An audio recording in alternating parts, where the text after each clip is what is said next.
یہ جو آپ کمزوروں پہ ظلم کرتے ہیں نا اور آپ سمجھتے ہیں کہ آپ بہت طاقتور ہیں، یہ آپ کی خام خیالی ہے۔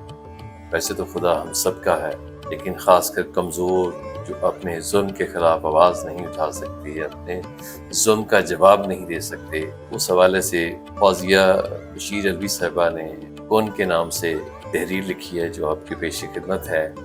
تم نے ظلم تقسیم کیا پھر اس کو ضرب دی، یعنی آپ نے ظلم کو بڑھا دیا۔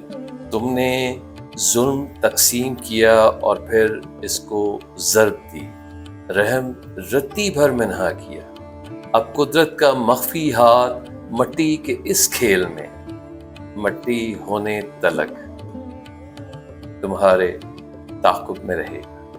دوسرے لوگ بھی آپ ہی کی طرح کے انسان ہیں۔ آپ کی موجودگی لوگوں کے لیے باعث سکون اور باعث امن ہونی چاہیے۔ نہ شر پھیلائیے اور نہ ظلم کو بڑھائیے، ورنہ اللہ کی ذات ہے جو دیکھ رہی ہے اور آپ کے تعاقب